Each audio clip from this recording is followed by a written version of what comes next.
As an ambitious young sports journalist, I nevertheless continued to read and be influenced primarily by writers of fiction, although my tastes were no longer exemplified by the lingerie literature that had heated up my hormones in high school. At Alabama, I had read novels and short stories by William Faulkner, Thomas Wolfe,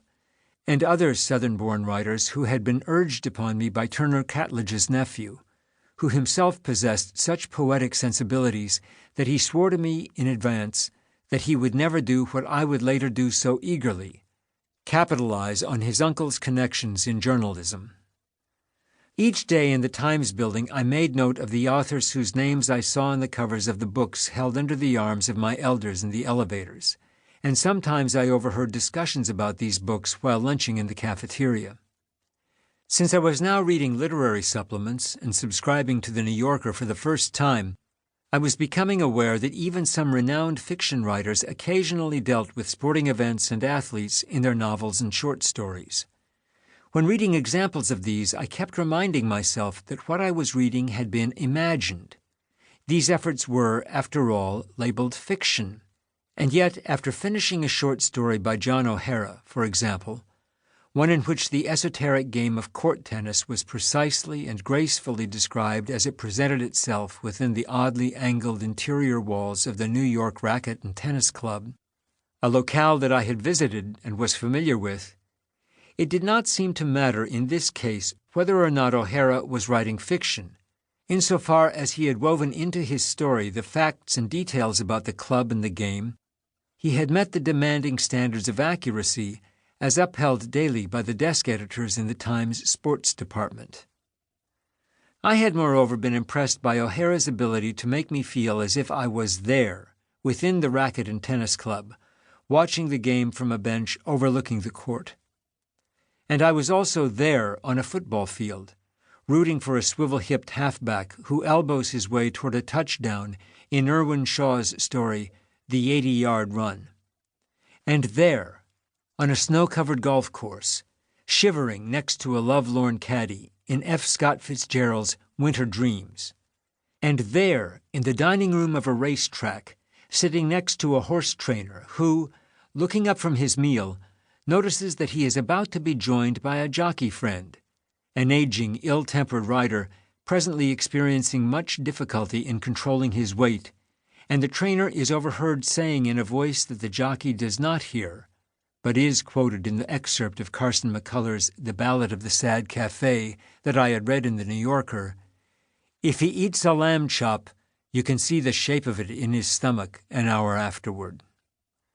I wanted quotes like these in my sports pieces, but I also knew I could not make them up. I was a reporter, not a fiction writer. And yet, if I could get close enough to some of these athletes I was now meeting in New York, and could convince them to trust me and confide in me, as had many of the players I had known back in high school and college, when I used to commiserate with them and encourage them after each defeat, I was the Miss Lonely Hearts of locker rooms, I might be able to write factually accurate but very revealing personal stories about big-time athletes while using their real names, and then get these stories published in the straight-laced New York Times, which Mr. Catledge was trying to loosen up in the area where I worked. Again, without faking the facts, my reportorial approach would be fictional, with lots of intimate detail, scene setting, dialogue, and a close identity with my chosen characters and their conflicts. And so, while I sat in the back of the sports department one afternoon, interviewing a glamorous visitor named Frank Gifford, the star halfback of the New York Giants, I was thinking about the 80-yard run, and when I was at Yankee Stadium trying to communicate with the unglamorous Roger Maris, a home run king on a team led by the beloved Mickey Mantle, I was as empathetic as I usually am with those who are designated second best. And after I had befriended an up-and-coming pugilist named Jose Torres, I shortened my sentences like Hemingway and wrote, "At 22, the prize fighter has sad, dark eyes. He has jagged, small facial scars and a flattened nose that has been hit by obscure amateurs he has already forgotten. He has had 6 professional fights as a middleweight.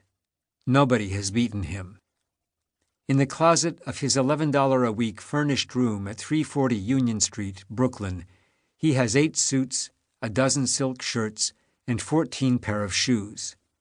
He also has a girl named Ramona. Both were born in Puerto Rico. Each week, Ramona, who is also 22, and her mother come to clean the fighter's room. The mother complains that it is always dirty, that he never picks up his socks, that he has too many shoes. Soon, he says, he will marry Ramona and will move to Manhattan, close to Stillman's gymnasium, far from the mother. Although baseball, as played by the Yankees, would continue to command my emotions as a fan, it was the realm of professional prize fighting, as personified by boxers who were inevitably disappointed, who were often ignored in defeat, and who just as often contemplated comebacks, that I tried hardest to ennoble in the sports pages of the Times, being joined in this quest by a nearby novelist or two who were regulars at ringside. It was fortunate for me that during the late 1950s into the 1960s, the heavyweight ranks included a remarkably candid and articulate champion named Floyd Patterson, whom I got to know so well that I often thought of him as my literary property. I wrote more than 30 articles about Patterson during my 9 years as a Times reporter, from 1956 through 1965, and although I left sports in 1958 in order to have access to the more varied subject matter available in general news, I nonetheless continued to volunteer constantly for sports assignments, particularly if it was a World Series game involving the Yankees, or a heavyweight fight in which Patterson was a contestant.